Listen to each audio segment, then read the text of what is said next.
And again, as you said, whether you're a Swiftie or you're one of these people that are, I don't know why you'd be a hater. I don't get it. People are.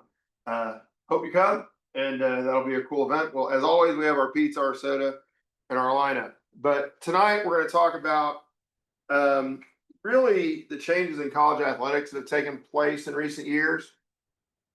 I'm going to give a really brief intro of things that have happened after introducing our panel. So we can see two of the members of our panel are here on Zoom. Ross Dellinger is a national writer for Yahoo Sports who's covered a number of college teams over the years, including Missouri. I know he did great work there because I was following it. And has, as someone that kind of universally, I was told, someone that would have a lot of insight on this topic, because the thing about this topic is it's really complex and changing all the time. And obviously, we want to know about the future, what's going to happen to college athletes, but also what's going to affect K-State. And so I think we can get a really great perspective on that from Ross. Tim Fitzgerald is the editor and publisher of Go Powercat, which I think might be the most successful 24/7 website in the country. If it's not, it's way up there. And that's something I'm aware of, It was shaking its head. but it's not bragging when you back it up.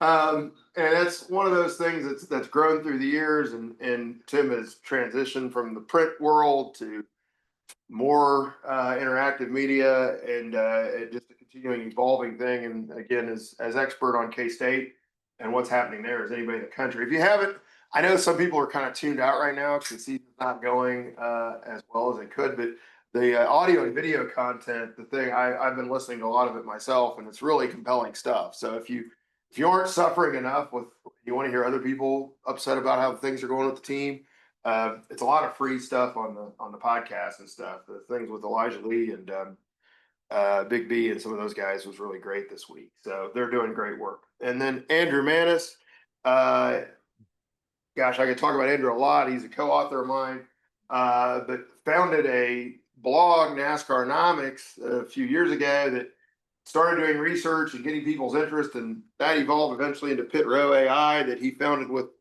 some partners, and he's done advising on TV media rights for Formula One. He's done strategy advising and still does for Formula One racing leagues. And even though they sold Rho AI to General Motors, it is still something where he's doing consulting for those teams because their data is so invaluable. So that's a little bit about our panel. I teach sports econ, have done it for a while and follow this stuff pretty carefully as well. I just want to give like a 3-minute overview of the changes in NIL. And then I think it's fair to say we might lean the most heavily on Ross just because he has the perspective from the national world. But I'm going to tell a little bit what I know, and that may give us some things. And then again, everybody out here, we don't want you to be shy to ask questions and interact. So this will go for maybe an hour or so, and we really want you to get as much information about things you might be questioning about. So I'm just going to briefly mention, a lot of people say, why isn't it like the good old days? Why are players being paid? And as a free market economist, I never thought the good old days were all that good. But there is a lack of stability in college athletics compared to where we were even 5 years ago, certainly 25 years ago. Why is NIL such a big deal? To look at the NCAA and their ability to control college athletics, they very much ran everything with a tight fist. They restricted wages for the players, basically making them zero, and they restricted even TV appearances for the colleges. And when cable TV started to come around in the early 80s, these colleges were like, wait, you can't just put us on TV once a year. We want to have our TV rights and sell them. So the University of Georgia and the University of Oklahoma sued the NCAA and won because the NCAA was found for the first of many times to be in violation of antitrust legislation.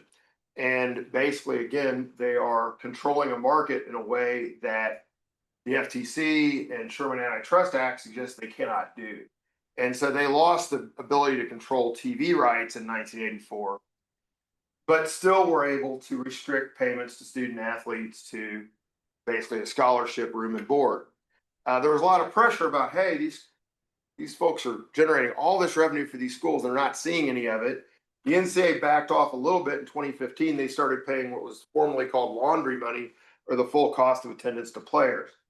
That's approximately $6,000, at least it was here at K-State when it came in. So probably now, if you adjust for inflation, we're looking at 8, 9 grand a year. That was the first step. Then players have never had free agency in college athletics. They're required to stay at the school that they signed up for, with very few exceptions. That was loosened in the late teens, as student athletes who had graduated could then go play for another team for 1 year, assuming that they found a unique graduate program. So that was another kind of loss of the power that the colleges had on the players. In 2023, NIL payments, name, image, and likeness became legal, and a lot of them became approved. And I just kind of brought this up as a cool little thing. I'll show that in a minute. One of the things K-State did, there's a lot of good that's come out of NIL. And again, it does remove this restriction on players where basically they were earning none of the money they were generating for the schools.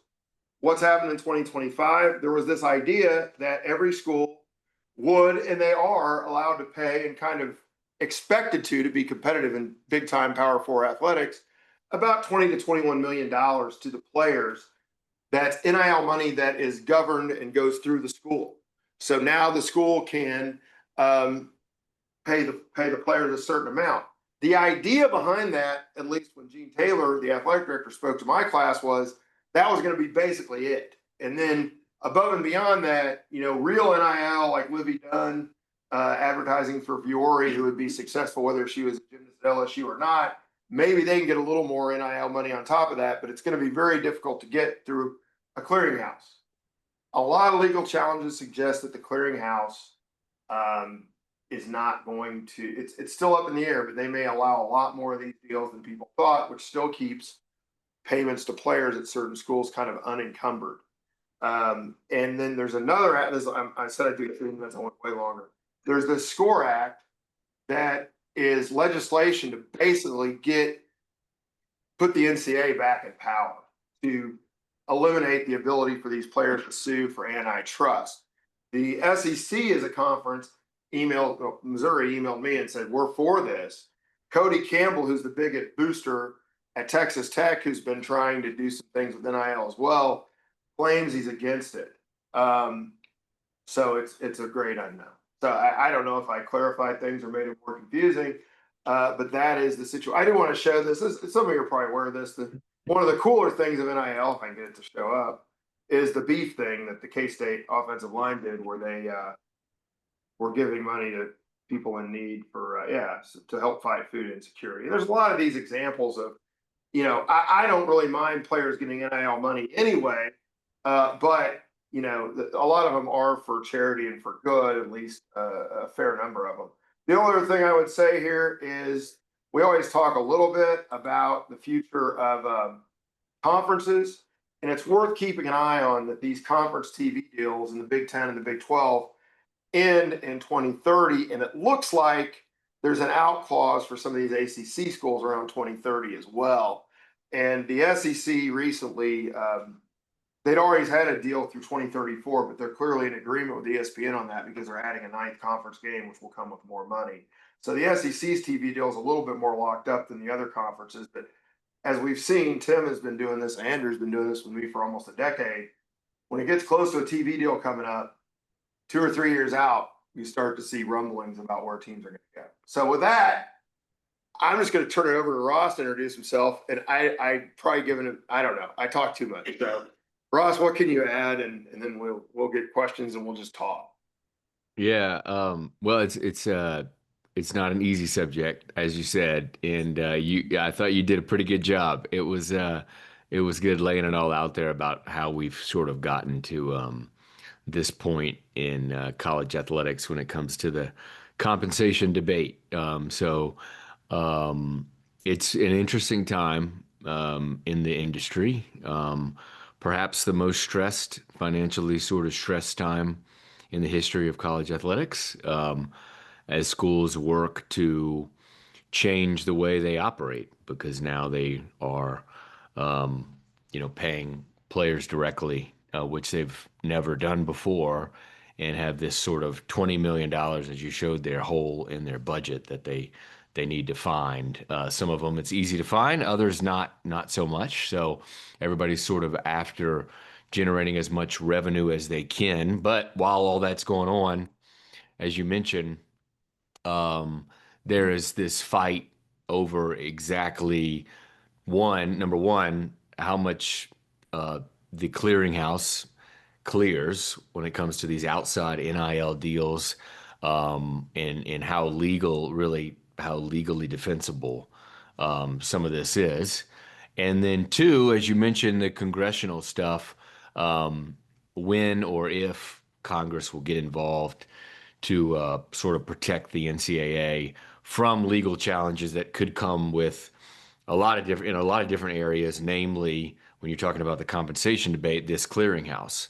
It would protect sort of this clearinghouse and give the NCAA in the conferences the ability to reject booster deals. That's what we're talking about here, right? It's donor money going to athletes, which has been something that's, 50 plus years old. And for 50 plus years, college athletic administrators have tried to cut boosters out. And in the NIL era, they've been let back in, and now they're trying to cut them out again. And sort of the big question is that legal? Is what they're doing legal? So that's sort of where we are right now. They're going to Congress to ask for help, as you mentioned, with the SCORE Act, which was supposed to get on the floor of the House this week for a vote, but partly because of Mr. Cody Campbell, as you mentioned, it sort of got installed. And so now it's kind of up in the air on if there's going to be any congressional movement anytime soon. If there's not congressional movement, the lawsuits will probably continue over what an athlete can and can't do, or what the NCAA can and can't do when it comes to athlete compensation. Yeah, it's really something again that seems very dynamic and changing all the time. And again, if we kind of talk about the history of this, water is going to reach its level. Like you can't like I'm not, my analogy's dying here in my head, but like we've talked about, price ceilings don't work in economics. You try to hold the price of something artificially low. If enough people want it, they're going to find ways around the legal market to pay for that product. And in this case, if you go through the history of college athletics, there are certainly a fair number of players that have been paid under the table. And getting to Ross's point, I think some schools have been more vigilant about actually preventing that than others down the road. A few problems that have happened over the years.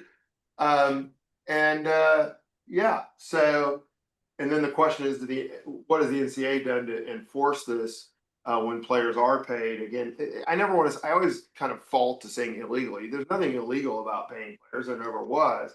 But it's against the NCAA's agreement amongst the schools, which basically act as a cartel to hold wages artificially low or payments to players artificially low. Since they're not employees, they should be, they're not really getting wages, quote unquote, which is where this NIL comes in.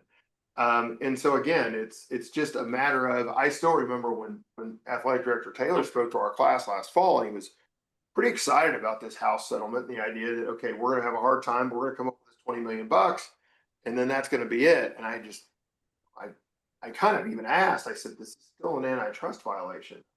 It's a higher wage ceiling than it used to be, but you're still restricting the amount of money these players can get.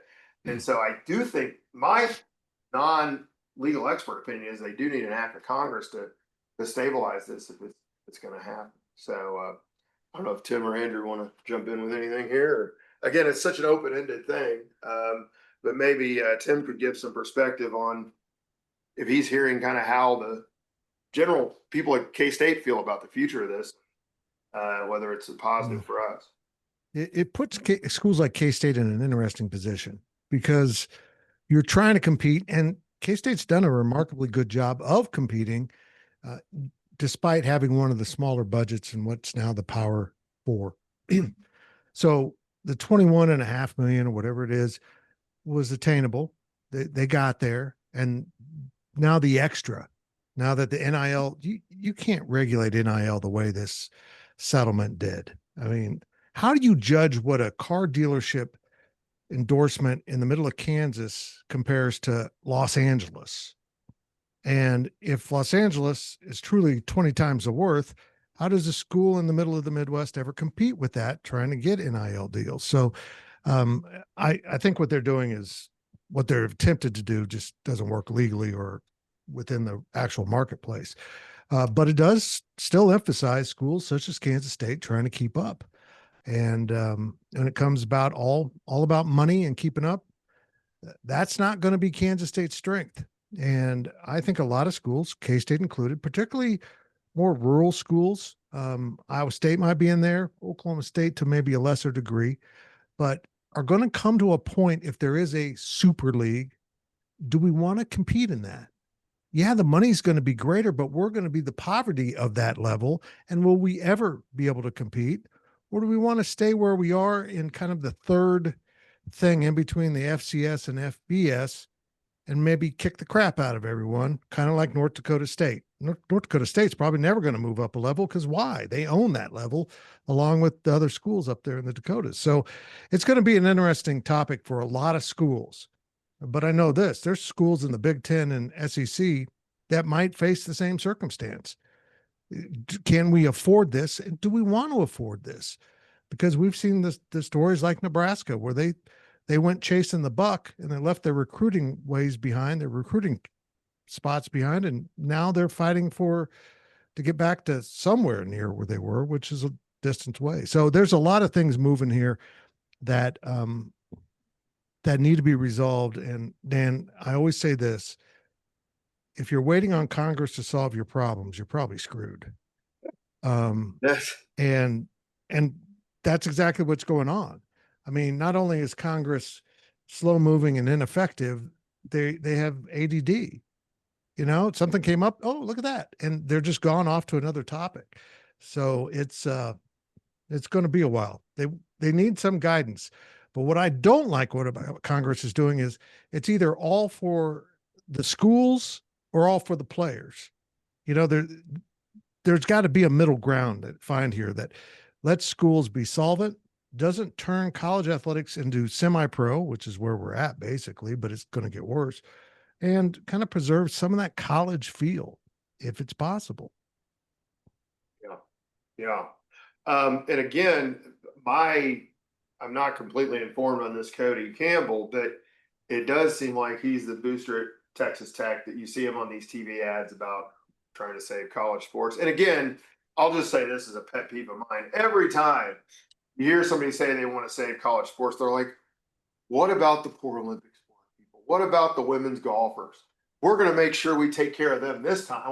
We've said we're going to take care of them the last 20 times and we don't ever get around to doing it. But somehow, if my plan passes, we're going to make sure that those people are fully protected moving forward. I'm a little skeptical of that. But again, he's willing to give, I don't know how many millions to Texas Tech. So he's probably okay with this idea of a super league because he thinks he can buy their way into it, is the way that I see it. The Ohio State athletic director a week and a half ago, and I saw this in USA Today, I quote that Blake Topmeyer wrote about it, is saying, hey, should we be sharing the same amount of money from our deal as, say, Purdue or Northwestern? Which, when you start hearing schools talk like that, again, I would argue that led to the destruction of the Big 12. When Texas got their own better deals on the TV deal, they get their Longhorn network, they get what they want.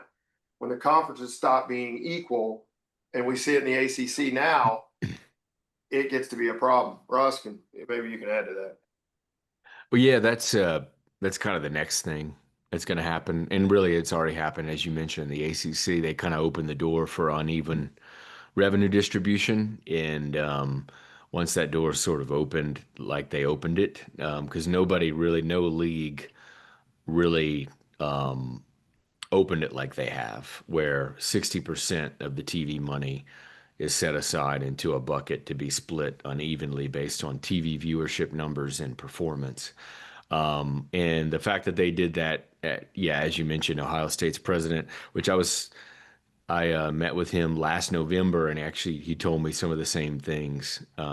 So I think that it's only a matter of time before uneven revenue distribution happens in the Big Ten, perhaps even the SEC and Big 12. And, I think that it's sort of a microcosm of what we're seeing in NCAA Division One, where you have 350 schools and you have the very top, the 50, top 50, top 70 supporting kind of everybody else financially. You're kind of same thing is happening in a microcosm level in the conferences, right? You have the Big Ten is probably the best example because they're probably the most top heavy.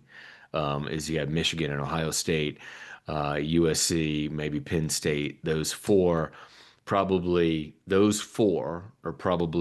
as far as TV viewership, all that value wise, are probably 50% of the Big Ten value. And so I think they want 50%. And instead, they're getting an 18th share, 1/18th share. And so eventually, I think you'll see a lot of the leagues, Big Ten, start to share revenue unequally. And then, I think eventually, and there's obviously a lot of talk about Super League. You mentioned it earlier. I've written about it a lot. I think that an uneven distribution model in conferences will lead to bigger gaps between the have and have-nots in the conferences. Again, just like a microcosm of what we've seen on the Division One level and the FBS level.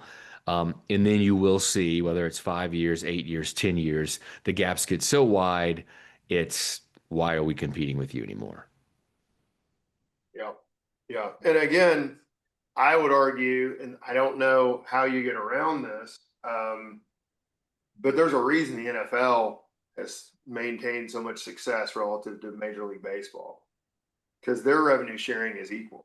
And okay, maybe you're a fan of the Cleveland Browns or whatever, and you've been mismanaged over the years, but you're on the same playing field as the Chiefs or the Giants, which is a New York team. You'd think it'd be really good because everybody basically gets equal. It's not completely equal, but it's close enough that all the teams can compete based on their ability to field a good team. And I know the SEC and in certain circles around here could be public enemy number one, but they've at least traditionally had that all for one mentality where they've been much more, for example, I'm a Missouri alum, everybody knows that. When Missouri joined the SEC, it was a year after the Big Ten offered them a half share of revenue to come in. Well, when they joined the SEC, all those teams started equally right from the beginning. And the SEC's got their Mississippi States, which is not the biggest urban area, and Vanderbilt, which has traditionally not had a lot of support or a lot of success, and they've always shared their revenues equally. Now, when the Big Ten, I think, would be the first to violate that, and they seem to want to in terms of the larger leagues, maybe the SEC follows suit, but at least there's some inherent resistance, I think, to that with a lot of the old guard in the SEC. I don't know if that seems accurate to you, or you just think, Ross, that they'll just jump for the money anyway.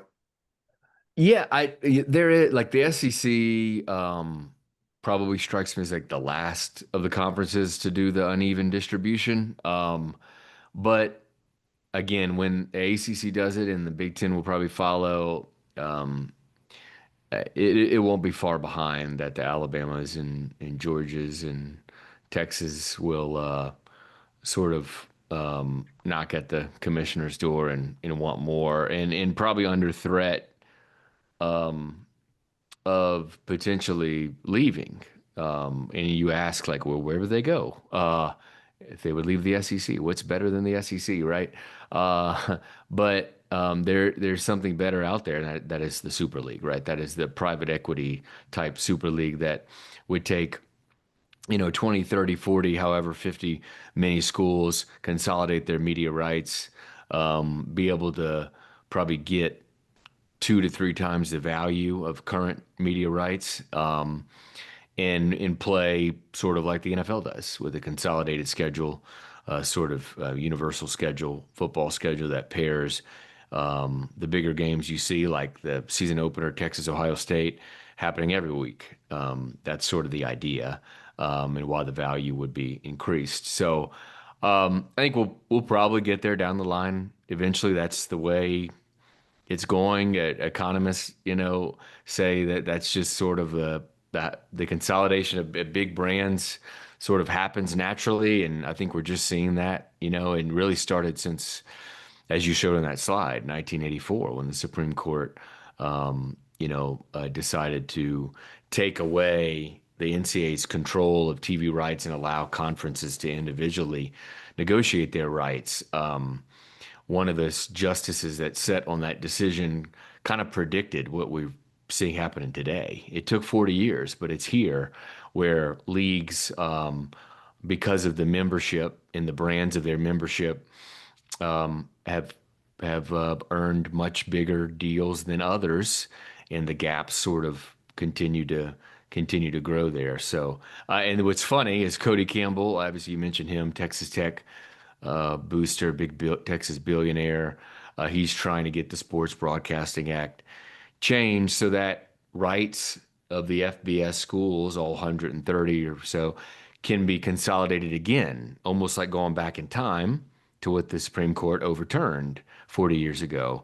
And so it's like, history continues to repeat. I think it's a stretch that that happens anytime soon. And the Big Ten and SEC are pushing back against that because obviously they have control of the market right now and the advantage, and they don't really want to lose that advantage. I wrote a column on this today about some language that Cody Campbell was trying to get into the SCORE Act and why ultimately it's currently on pause.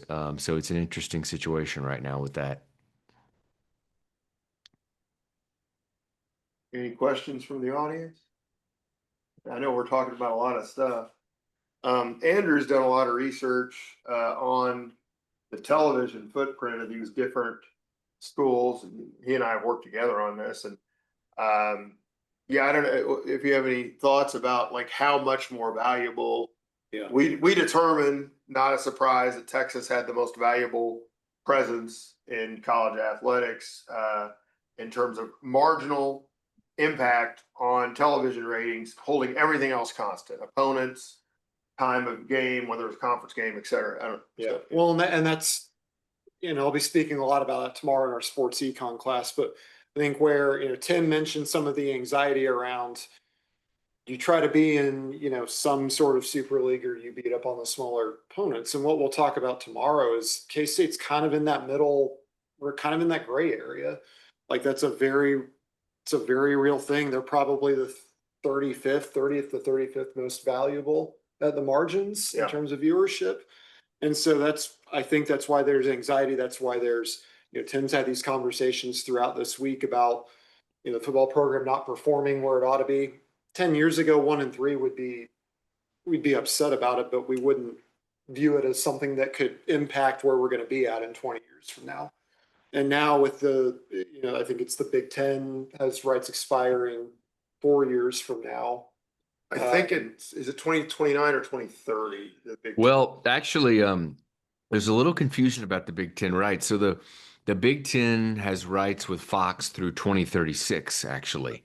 But the Big Ten's current deal with NBC and CBS, that expires in, I think it's 30, I believe, or something. Yeah, 29 or 30. Yeah. The Fox deal actually goes out to 36. And the Fox deal is their primary, that's their number one set of games. Mm-hmm. Yeah, and Fox really controls a lot. Fox was famously a couple of years ago when they did this deal with NBC and CBS, Fox was in the meetings with CBS and NBC on their pitches for the Big Ten, which is kind of awkward. But that's as big of a stake. That shows you as big of a stake that that Fox has sort of in the Big Ten right now. So Ross, let me ask you this. Since Fox has their key programming, does that make us less concerned about those secondary rights expiring in 2030 and anything that could come a few years in advance of that? Or is that still an important milestone potentially with any sort of rearranging that might occur? Yeah, I still think it is an important milestone. I think between 2030 and 32 is that stretch right there, that there'll be some significant probably that's your stretch of another realignment wave happening. Because not only do you have the Big 12 deal there in 30 or 31, and then the Big Ten's NBC and CBS in 30, you also have the college football playoff deal is over in 31, and you have the NCAA basketball tournament deal ends in 32.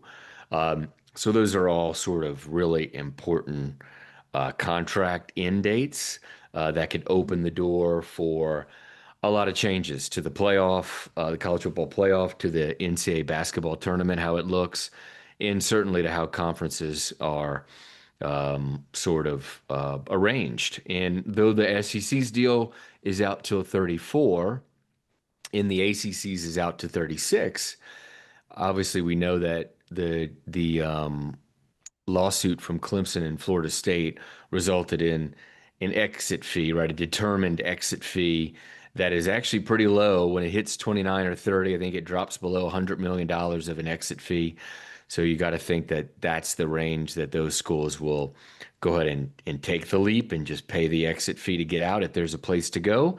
And the SEC's deal, again, though it's through 2034, ESPN being as big of a and as good of a partner with the SEC as it has been, I would say that they will be willing to adjust things for conference realignment.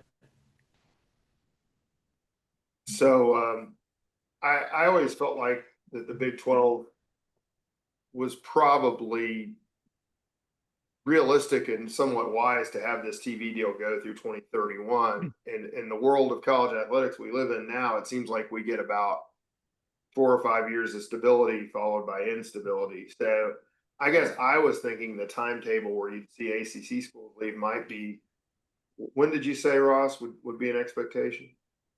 The ACC's exit fee drops below the $100 million mark. I think it drops to like 75 or 80 Yeah. million in 29 or 30, I think. Yeah. So again, Yeah. it's right around, and they, that was intentional, not by the ACC, but that was intentional by Clemson and Florida State Right. during negotiations to agree to Right. that And date. they were stomping their feet so much and threatening to leave so much. I think that was just something the ACC did to try to at least have temporary stability. Yeah, right. Yeah.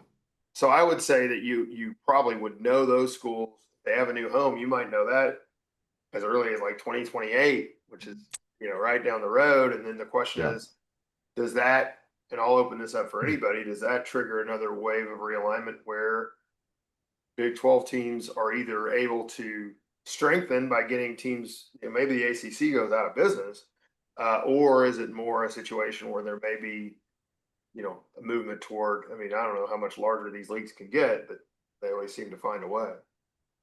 Well, I think that it's inevitable that these conferences go to 20, and it doesn't always make financial sense, particularly for the SEC. There's not much in the ACC that brings value because they're already so valuable.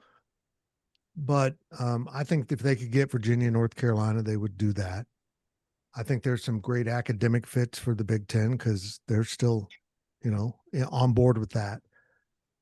But I don't think it'll be as massive as, people were talking 24. I don't see the financial benefit to these leagues and why Ohio State and Michigan or Alabama, Georgia would want to do that. But, why water it down that much unless you're going to get to really unequal revenue? And then do those schools want to join that?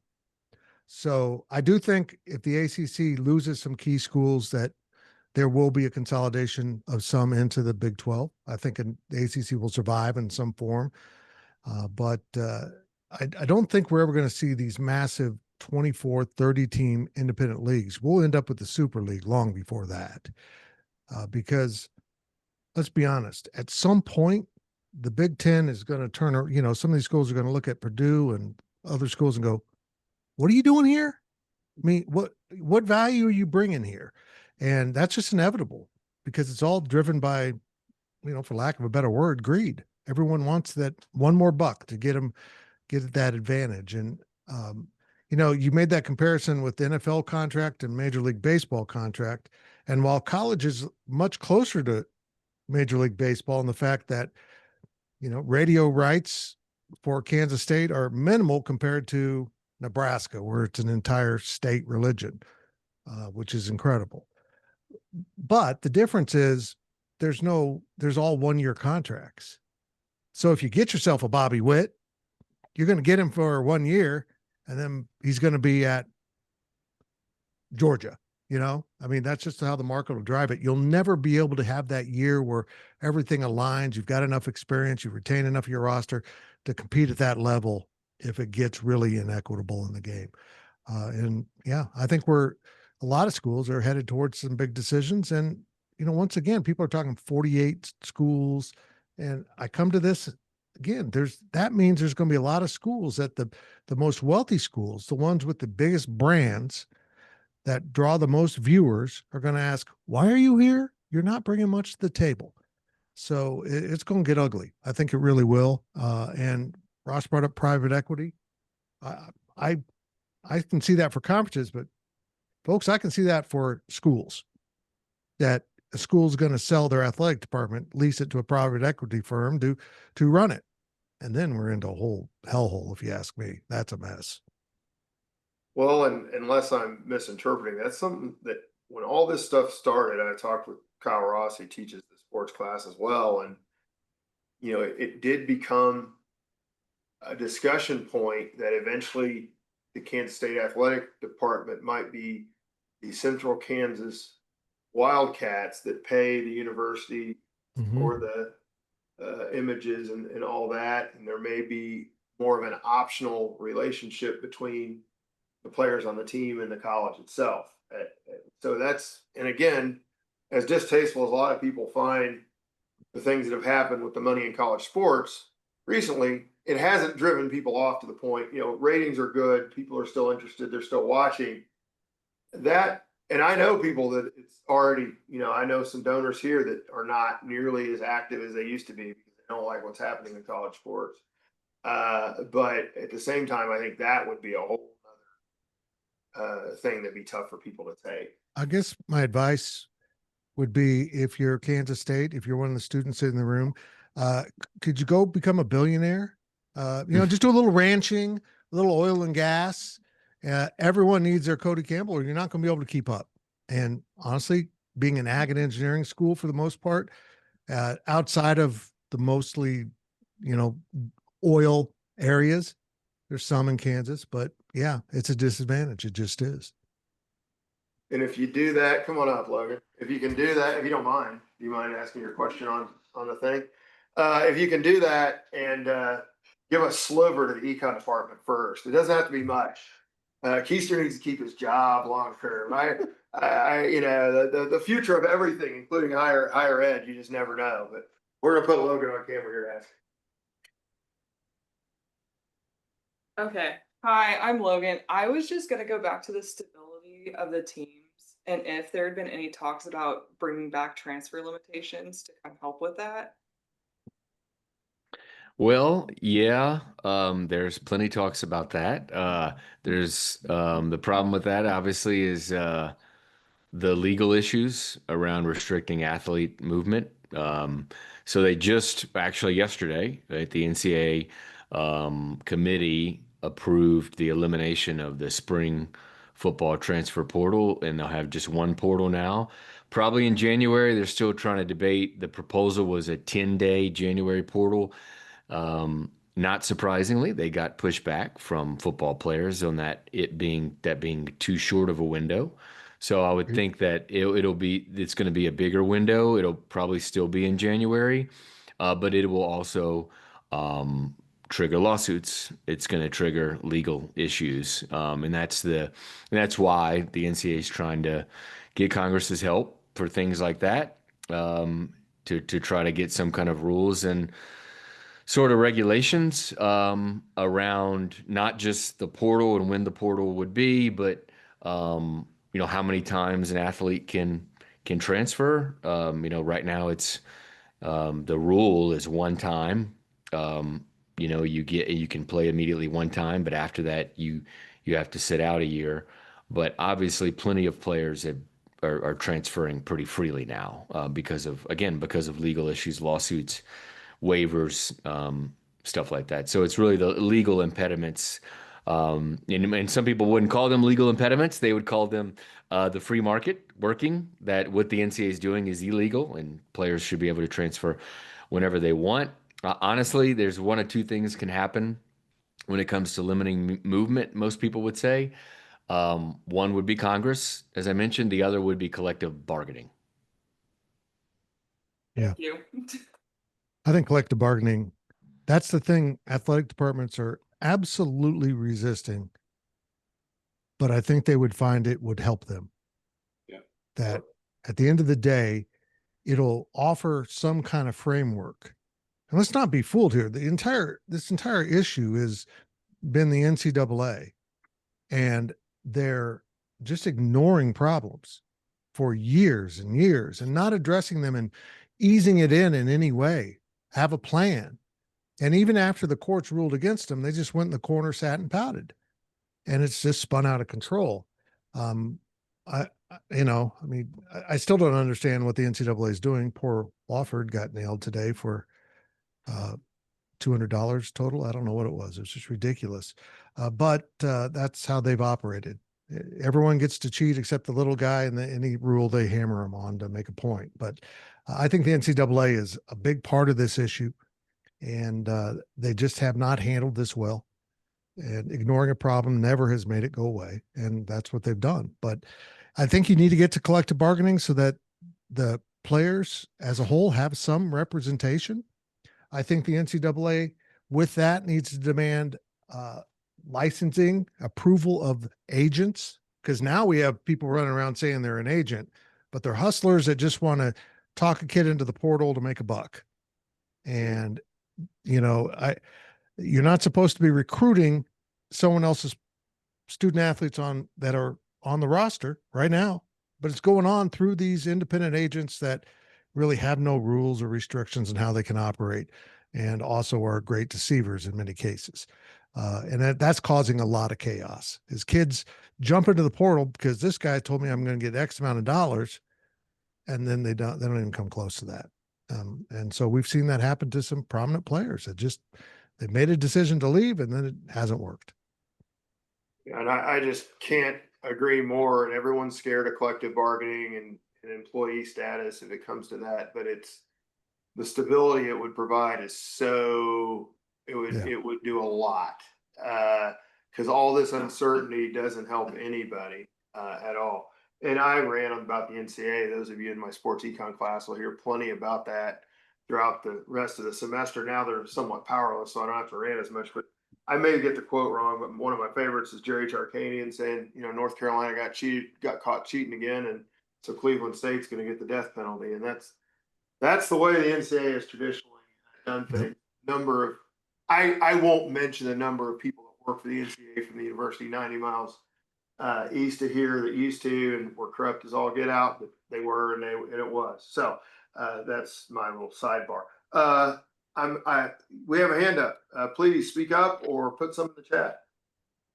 Hi, I wanted to ask, with collective bargaining being so important for kind of leveling the playing field and really acting as a solution the NCAA is scared of, if one of these smaller organizations, such as NAIA, were more willing to accept a form of collective bargaining, do you think that could lead to any poaching of NCAA schools to smaller organizations like NAIA in the future?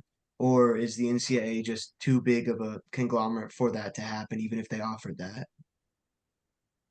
Interesting. Yeah, interesting question. I don't know that athletes at the lower resource sort of divisions, I don't know that those schools would need to collective bargain, right? Just the money, the money and exposure isn't what it is at the top level. So I think a lot of those schools in the NAIA or D3 or D2, I think they've been fighting against, employment collective bargaining because they sort of see their athletic department they don't, stop beating around I should probably stop beating around the bush and just say they don't make any money, right? These sports don't make any money at that level. So as a sort of a lawyer once told, I wrote a collective bargaining story back in July that featured Danny White, the Tennessee AD, because some people like him are starting to come around to collective bargaining, or actually are supporting it and pushing for it. And a lawyer in that story said to me, you have to be bargaining for something. And I think at the lower level, there's nothing to bargain for. They're not making any money, those sports. So I don't know that I'd ever see that happening. I Yeah, and I don't think the NAIA would want to mess with that. I mean, I guess there's a opportunity if they said, well, we want to do this. We want to run the Super League. We wanted to have that. I guess that could exist, that they could offer that and peel off schools, but I don't see why they would want to. I think if you're any organization other than the NCAA, you're keeping your head damn low right now. You want to see how this all settles out before anything. But as I grew up in a town with a prominent NAI basketball team, Marymount College is no longer with us, and their coach for years said there's only two rules at this level: don't cheat, and if you do, turn yourself in. And he cheated, so he never turned himself in. So that it's a much different world. And as Ross said, there's no TV contracts. Maybe ESPN Plus throws you a bone once in a while, but it's not worth anything. Yeah, do you mind coming up? Ask your question.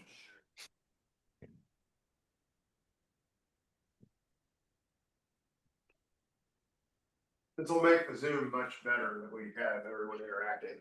Correct. Do you think like there's any future where using like or being a better college is in any way significant to what college a player chooses to go to, or do you think it'll just be purely financial? Do you mean as in academics? Yeah, like do you think that'll have any weight at all in the future compared to the financial bargaining? Every recruit's different. I mean, one of the questions I fielded this week, now that K-State has apparently decided to suck in football again, how's this affect recruiting? My answer in the short term, not at all, because kids might be motivated by opportunity more than going to the team where they have a lot of depth, and that's kind of how recruiting works. It's cyclical. So I'm sure there are kids that'll be motivated by academics. There's as a person that just watched Army beat Kansas State, those kids are there for reasons entirely outside of playing college football. And so there is motivations there. But I would tend to think at some point, if you're Vanderbilt, Northwestern, and Duke, and you can start picking it off, at what point do you want to get out of this game, this constant financial drive, and form your own like D1 academic Ivy League? Because let's be honest, Northwestern, Vanderbilt in the down the road will get left behind by their conferences. What are you doing here? And I think at some point someone will be proactive. And I think that'd be kind of cool. If you want to really truly be a student athlete, which I think is a model that unfortunately is going to disappear, you can go to these schools. And I think a lot of schools will be into that. Yeah, all schools are going to have to make sort of a decision, I guess, on if they want to, compete in this world with the money and be basically semi-pro or pro, or do what Tim mentioned, the Ivy League, where it's just sort of back to amateur athletics. At a certain level, like the Ivy League, maybe even some of the bottom FBS schools, many of the bottom maybe lower resource FBS schools, their sport probably doesn't make the revenue to where they can just say, you know what, we're not going to kill ourselves financially continuously doing this. We're going to set up sort of a different division or group, conference, whatever, and we're not going to pay anybody, and we're going to play this way. And I think there's been, I don't know, 40 or 50 schools in D1 that didn't opt into the House settlement. Obviously, the Ivy Leagues are a group, but there's a few more, and I think they sort of made that choice. A lot of those schools of, you know what, we're just not going to do this, and I think you'll probably see potentially more of that in the future. But there's a lot of schools out there that just are fear getting left behind and think there's enough value in athletics as a marketing arm for their university to to invest in it. And I guess we'll just see, you know, what these programs do as the years go and the money starts to dry up. I kind of want to get back to what Tim talked about earlier, because, you know, you've covered K-State as long as anyone I know. And what would you feel would be the appetite from our fan base if we did opt out, at least of this Super League 10, 15 years from now, and there is a maybe it's only a Super League of 32 teams, and then there's another league of 50 to 60 teams. Right. You know, what do you think I know it's completely speculative, but would we be selling out these games? Would people kind of take a step back? What would be your prediction for that? I think there'd be a great deal of reluctance. Number one, you know, the school as a whole has gone through hell and back with football, and Bill Snyder solved it. And now you've enjoyed life, you know, on the beach a little bit, and you don't want to go back inside. You don't want to leave that. But also there's realities here. I almost think it'd be a good thing for some of these schools that the Super League formed and simply said, "Oh, you're not invited," so that it takes that controversy off of there, because you could start a civil war among your fans about this. But let's be clear about the history and importance of membership in the highest league possible. Kansas State's standing academically and enrollment is comparable to Colorado State and Missouri State, but not athletically, because they were fortunate enough to be in the Big Six, Big Seven, Big Eight, Big 12. And that changes the entire perception of your university. When the football program took off, enrollment went up. And that's a reality. There's almost no better way to market your institution outside of being MIT or Harvard, one of those great academic institutions, than have a great football or basketball program that gets you a lot of free exposure. And all of a sudden, everyone wants to go there because it looks like the place to be. And if you go down a notch, I don't know if that exists for you at that point. And for those of you that are not aware, there was a time where there was talk of K-State doesn't need to be in the Big Eight anymore, because they were so close. non-competitive. And if you don't know your K-State history, President John Weefald, when he came here, I always really liked John. He's a bit of a handful, but I really enjoyed talking to him from time to time. And he said, you know what, we're going to put emphasis into the front porch of this university. It's going to be three things. And we've been great at all three things. There's going to be, does anybody know what they were? Athletics was one of them. Do we know the other two? Either of the other two? Some of you, I'm sure, have been involved in one of the other two. I think. I look around the room. Okay, no one wants to take a guess? What's the front porch of the university? Yeah. Well, we are an ag-based, and it was landscaping. It was like, we want people to come here and be like, wow, this place is on the ball. Like, it's a real, like, that's a low-cost thing you can get a really great return from. And then what else, beyond our athletic program, what do people want to see from our university? More than even ECON experiments and demonstration. What might you go see from that represents K-State and be like, that's us, that's really cool? Aggieville. The marching band goes to Aggieville. So that was his third thing, was the marching. We're gonna put resources into the marching band, landscaping, and athletics. And a lot of people back then, a lot of academics kind of thumbed their nose at athletics, and it helped put the university where it is today. No small way.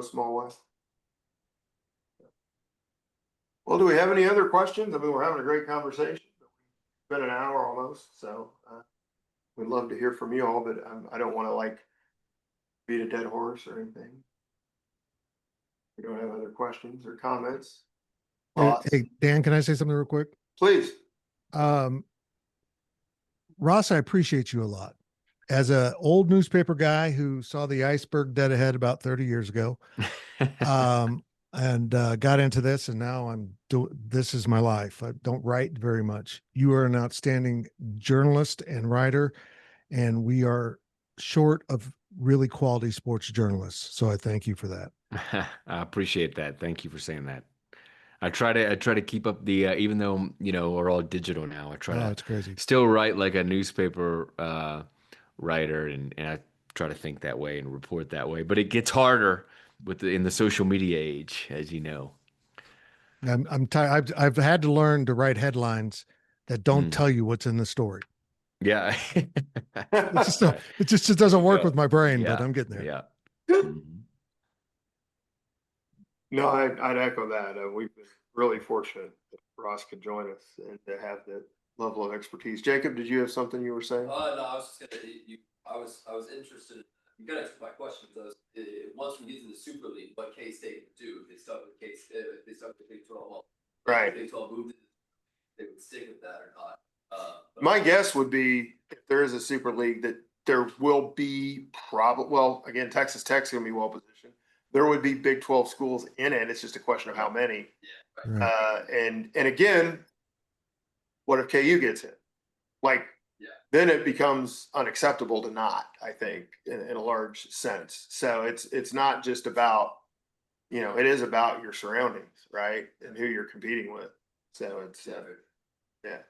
And again, like I said, I hesitated when we talked about doing this. We end up every year, we end up doing it. And every year it's like, well, I don't know if I have anything to talk about. And then it becomes like overwhelming the amount of things to talk about. But again, the problem this year is it's there's not a lot we can say with certainty. It's just a matter but I kind of wanted to hear some of the informed speculation, particularly from Ross, because it's, and it forced me to do a lot of research again. Like the Wildcat NL guys, they'll come speak to the class, and they've been great. And Jace Friesen gave me a lot of really good insights, that added to things. I want to point out one more thing. At some point, with collective bargaining and as you move away from the student athlete model, there's going to be a point when Title IX doesn't apply. Or what doesn't apply to them? Title IX. Yeah. And that'll be a sad day. We've worked so hard to develop women's athletics and to give an opportunity there that when it becomes a financial consideration and the NCAA maybe says, okay, we're not going to tell you how many sports you need to have, any of that. You need to just survive with your budget. You're going to see a lot of great sports just disappear. And it'll affect a lot of people's ability to pay for college through a scholarship, and also in the long term affect the United States Olympics and all those things. If you see swimming and diving just evaporate, those type of things, it'll be a really sad day, a really unfortunate situation. Yeah, it's a good point, and I think it's part of why many in college sports and those outside of college sports are trying to find a way to fund Olympic sports in a different way. Right. Whether that's through government, federal funds, or whether that's through endowments. We're seeing plenty of schools start to endow sports, but some don't have the alumni wealthy enough to do that. So not everybody does that. I was just visiting North Carolina last month, and they're doing that. They're starting to do that, which Stanford has done that for a while now. So everybody's sort of trying to seek a way to fund Olympic sports differently because the class may know this, but a lot of normal people don't. Is that the revenue produced by football and men's basketball, but mainly football, goes to subsidize all the other sports, all the other Olympic sports that lose anywhere from $1 to $7 million a year. And if you're using the football revenue now to pay football players, you have a big hole there on funding. And of course, the easy question is, well, why do you pay your football coach $10 million a year? But that contract's done and that market's there, and so it's easy to say that. But it's kind of done. So they're trying to search for ways to fund Olympic sports differently, and I think eventually, whether it's federal government or you endow stuff with donors, I think a lot of sports will be funded in a different way. And that leads to some really interesting observations about college sports in general. that I've talked about over the years is teaching sports econ under the old system. I do expect to continue to see kind of a disinflation type, a lack of quite as much acceleration in coaches' salaries, because formerly, if you're running a successful football program, you couldn't pay the players, but you could have a coach that could potentially draw players in. And so that's where the money went. And now that the money can go elsewhere, again, it goes a number of different directions. Maybe a little less of it does go to the coaching staff. Certainly less goes to overhead and athletic departments. They're having to find ways to cut corners and do things. And the same thing is, it's fortunate for us that we have such excellent facilities, because the amount of money that's going to go into facilities, which was a recruiting inducement primarily, still would be, but it's less effective. Like, if do I want a TV in my locker, or do I want the $500? Well, I'd rather have the $500, right? So you're going to see fewer TVs in the lockers down the road, because that money is also going elsewhere. And then the one thing I would hope, and I'm no legal expert, but Title IX, there's always been a reason you could pay Coach Tang considerably more than Coach Mitty. And there's ways around that. But in terms of the academic opportunities, Title IX would say, scholarships need to be somewhat equal based on opportunity for educational achievement. Title IX hasn't changed. It's a question of whether the NCAA, as Tim said, just completely backs off of it. But I don't think that would be a sudden, or it would have to be. It's not a change that I would expect anytime soon, because of the way Title IX is set up. All right. Got a few people looking at the pizzas, looking at the soda. Are we good? Any other questions? Rob? Quick one, maybe.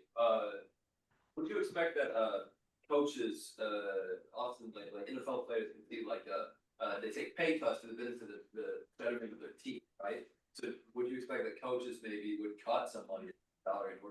There's been a little bit of that. The coaches maybe taking a little bit less. I want to say that, again, I've talked about Missouri a lot, but they extended Coach Drinkwitz, and he didn't take a raise. Only he's making $9 million a year. But they're putting more money into the coaches pool and less into, he didn't get any extra. So that's not uncommon. I think, you'll see more of that. You've seen, I forget there's been a few examples of that. I think you'll still see that. Yeah, Mike Norvell at Florida State took I think it was a $4 or $5 million reduction in his salary this year. So instead of making whatever 9 or 10 million, he's making like 5 million. That's amazing. Yeah, Brian Kelly, I think, took maybe a $1 million reduction in his salary this year as well, and then matched $1 million in collective giving. So you're starting to see the money sort of be redirected, right? Yep. From the coach or some gaudy facilities to the roster. Well, any other questions? Let's thank Ross, Tim, and Andrew. I really appreciate it. Thank you so much for devoting your time to this. Another successful thing. So good to join you guys. Thanks. Thanks. Thank Hope you. to see everybody next Thursday.